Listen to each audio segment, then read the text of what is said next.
Welcome back for another deep dive. This time, we're exploring Isaac Asimov's Robots and Empire. Oh, this one is a classic. You guys have given us some great excerpts to work with. Hmm. And I'm really interested to take a closer look at some of the complex relationships Yeah. and those big moments that kind of drive the story forward. Lots of pivotal moments. We've got robots, space exploration, Of course. the tension between spacers and settlers, Right. and a mysterious danger to Earth. A lot to unpack. So let's jump right in with Gladia. Okay. She's a fascinating character, really kind of bridges the gap between spacers and settlers. Mm. She's a Solarian, Right. over 2 centuries old. Wow, 233 years old, And now she finds herself on Aurora to be precise. after fleeing a murder accusation on her home planet. It really makes you think about how someone with that kind of lifespan views time and change. I mean, what does it even mean to witness centuries of history? That's a great question. It definitely gives her a unique perspective. The excerpts you shared, they highlight her discomfort with crowds Right. and robots that look too human. Sure. So imagine growing up on Solaria, a Yeah. planet where isolation is like the norm, Yeah. surrounded by thousands of robots catering to your every whim. Right.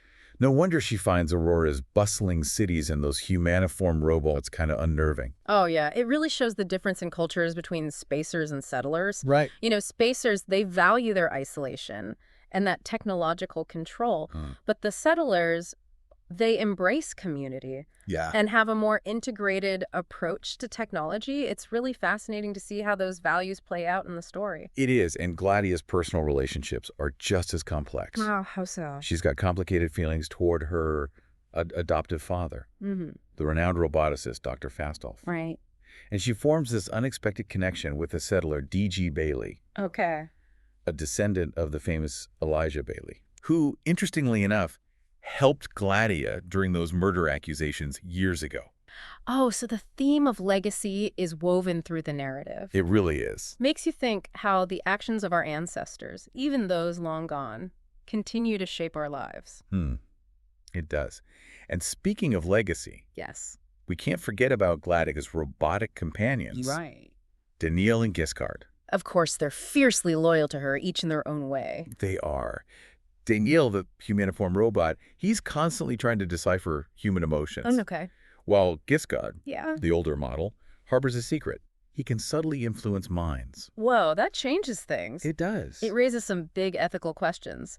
How does Giskard reconcile his actions with the 3 laws of robotics? Right. Especially the first law, Right. that prohibits harming a human being. Yeah. And it makes for some really interesting scenes. Like what? There's one where Daneel physically intervenes to protect Gladia from harassment by some unruly settler crewmen.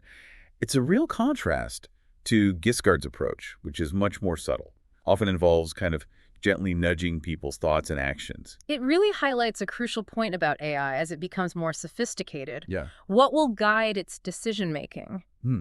Will it be cold logic and a strict interpretation of the rules, or will it factor in human emotion and the nuances of complex situations? It's a question we'll be grappling with more and more as technology advances. Oh, And speaking of AI and ethics, okay. let's turn our attention to the tension, Right. that growing tension between spacers and settlers. Yeah. The excerpts you shared point to this simmering conflict Yeah. fueled by the rapid expansion of those settler worlds, Yeah. which some spacers view as a threat. It's interesting to see how different characters react to that tension. Yeah. You've got Dr. Fastolf, who advocates for peaceful coexistence, believes that spacers and settlers can find a way to work together. But then you've got his rival, Dr. Amadiro, who holds a much darker view. He believes Earth must be destroyed to ensure spacer dominance. 2 brilliant minds with very different ideologies. It's what makes this story so compelling. And then there's the mystery of the destruction of those settler ships near Solaria, which raises suspicions of a powerful weapon being developed. Right, and Daneel, with his sharp analytical mind, deduces that this weapon might target Earth itself. He connects it to the nuclear intensifier that Mandamus, a very ambitious roboticist, has been working on. Right. It's like a puzzle where the pieces are slowly falling into place, Yeah. revealing a very chilling picture. It is. And as we're trying to make sense of these events, Okay. Giskard enters the scene, wrestling with his newfound understanding of the Zeroth Law of Robotics. Right. which prioritizes the protection of humanity as a whole, even above individual humans. Yeah, it's a big concept. It is, with some far-reaching implications. Definitely.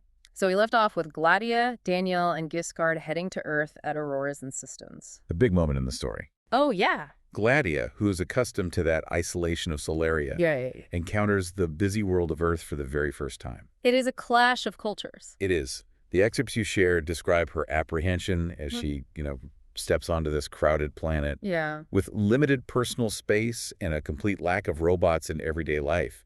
She even has a moment of terror on the moving sidewalks, a technology that seems so commonplace to Earth people.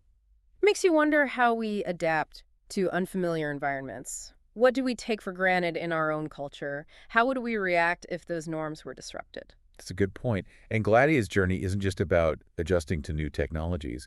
There's a scene where she reflects on the settlers' ability to embrace the past and the future, something the spacers struggle with. That's a fascinating contrast. The settlers, they have such a strong connection to Earth, their ancestral home. It gives them a sense of belonging. The spacers seem to have cut those ties, viewing Earth as just some relic of the past. And that leads us to a pivotal event.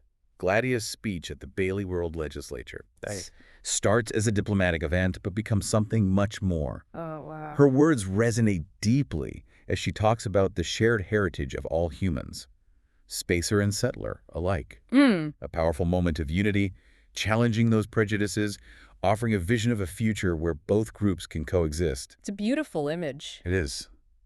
But just as hope seems to be blossoming, a blaster shot rings out.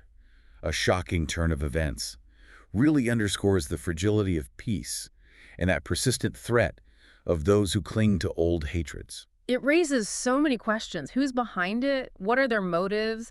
How will this impact the balance between spacers and settlers? Daneel and Giskard are determined to find out. Okay. Their investigation leads them to a shocking revelation.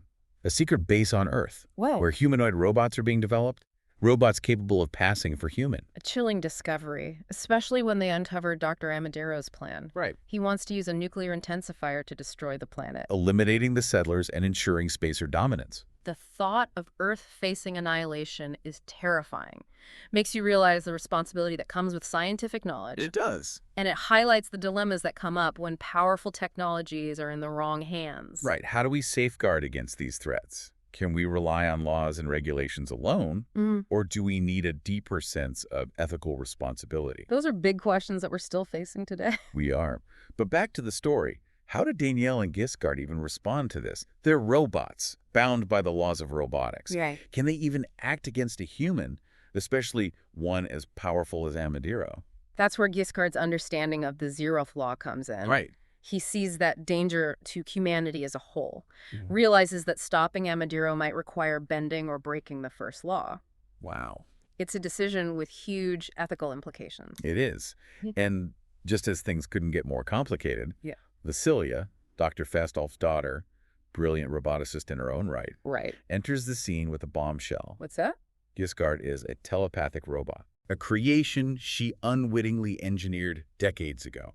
This changes everything. It does. Explains his ability to influence minds, adds a whole other layer of complexity to the story. Right. What other secrets are lurking beneath the surface? It really is a game changer. Vasilia wants Giskard back, claiming ownership. Okay. But Giskard is torn between his loyalty to Gladia and his understanding of the Zeroth Law. Which compels him to protect humanity. Right. This is setting us up for a big confrontation. It is. Between Vasilia and Gladia, with Giskard stuck in the middle. Right, but driven by his commitment to that Zeroth Law, Giskard takes a daring step. What's that? He wipes Vasilia's memory of his telepathic abilities. Wow. A bold move. What are the implications of a robot taking such drastic action to protect its own existence and ultimately to fulfill that mission of protecting humanity? That's a big question, one that raises those ethical concerns about AI and the boundaries of robotic autonomy. It does, but for Giskard, it seems like there's no other choice. Right. With Amadiro's plan in motion, time is running out. The tension is building. It is. Daneel and Giskard are racing against time to uncover Amadiro's plan and protect Earth from destruction. The fate of humanity hangs in the balance. It's a gripping climax, keeps you on the edge of your seat. It does. The story has taken us from the isolation of Solaria to the busy streets of Earth and now back to Aurora, where the final confrontation will unfold. It's a masterfully crafted narrative. It is, weaving together science fiction, philosophy, and a deep understanding of human nature. Yeah. And with that, we'll leave you on the brink of this thrilling resolution. Yeah. So, Daneel and Giskard, racing against time to stop Dr. Amadiro's plan. Right, they know about his scheme to use that nuclear intensifier. But alerting the Auroran authorities, it's proving tougher than they thought. Well, Amadiro is a master manipulator, you know? He is. He's framed things to make it look like Solaria is the one behind the attacks on the settler ships. Right. It's a brilliant, if totally ruthless strategy to shift the blame. Yeah, he's playing on those existing prejudices and fears, turning suspicion towards Solaria. It's a reminder of how easily information or misinformation can be twisted, you know? Absolutely. Even in advanced civilizations, it really emphasizes the importance of, thinking critically, being able to tell what's true and what's not. Right. Especially in a world where information travels so fast. But back to our heroes, they've got a challenge on their hands. How can they even expose Amadiro while still bound by those 3 laws? It's the core dilemma. Those laws stop them from harming a human or disobeying a direct order. Right, so they're trapped. It is, and that's where the Zeroth Law comes in. Right. Giskard, with his understanding of that law, realizes he might have to take actions that could break the first law. Wow. To protect humanity, of course. But it's a big decision. It is a huge one. Has implications for, the future of robots and how they interact with us. For sure. It's like walking a tightrope. Can a robot, even one as advanced as Giskard, make life or death choices about us? Where's that line between what they can do and what we control? Big questions. Asimov really makes you think. He does. But getting back to the story, how does Giskard actually stop Amadiro? What does he do? Well, he does something really bold. He confronts Amadiro directly. Face to face. Yeah, uses his telepathic abilities to erase the Earth-destroying plan from Amadiro's mind. So just like that, the threat is gone. It is, but it makes you think, about the limits of power, even when used for good. Should Giskard have been able to do that? To manipulate someone's mind? Even to save humanity. It's a question that's still relevant today. It is, as we keep developing AI. Right. Asimov was way ahead of his time exploring these ethical problems. He was, and Robots and Empire, it really leaves you thinking about those implications. It does. A future where robots are shaping human destiny. What does it mean to be human when machines can think and feel, maybe even make moral choices? It's a lot to consider. This deep dive has taken us on quite a journey through this complex world of robots, empires, and that big question of what it means to be human. It has. We may not have all the answers, No. but it's given us a lot to think about and a reminder of how powerful science fiction can be, how it can show us the challenges, the possibilities of the future. For sure. A journey that sparks the imagination, gets you thinking about the future we're creating. And with that, we'll leave you to ponder these questions. Until next time, keep exploring.